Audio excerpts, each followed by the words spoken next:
The Chinese astrologers warned Kubilai to examine how he had governed people. Instead, sick in his chambers in the inner court of Taitu, unable to visit the green hill or to ride forth on his elephants, Kubilai summoned Bayan back from the prairies to comfort him.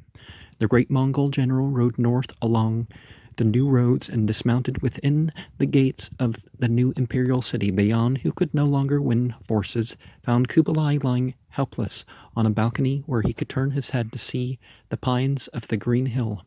And Bayan, standing on that balcony, saw wall upon wall the barriers of civilized men, shutting in this aged monarch who had been born in the steppes. Nothing but steppes remained to Kubilai.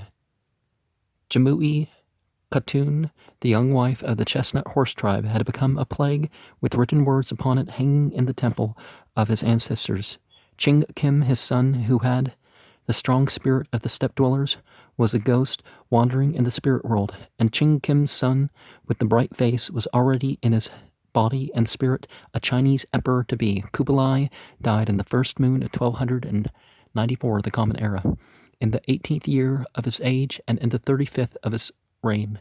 His body did not remain in Taitu. It was carried back by his command to the valley beneath the Mountain of Power, where the headwaters of the Karalan flow, and where the graves of his family surrounded that of Genghis Khan.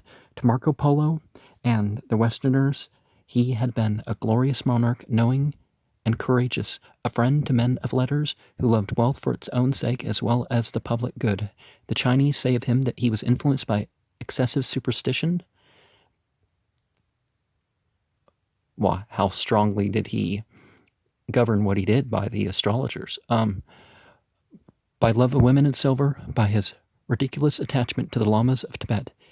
His failing was to sacrifice such multitudes in the war with Kaidu and in the Yunnan and Japanese wars. Before Kubilai conquered China, he had been conquered by the Chinese. The truth, perhaps, is more than that. Kubilai attempted to govern the Chinese as a Mongol. He kept a nomad's pride in leadership and personal magnificence. In fulfilling this personal ambition to become the master of the Chinese, he alienated himself from the old clan life and from the Mongol ties. At his death, he was alone.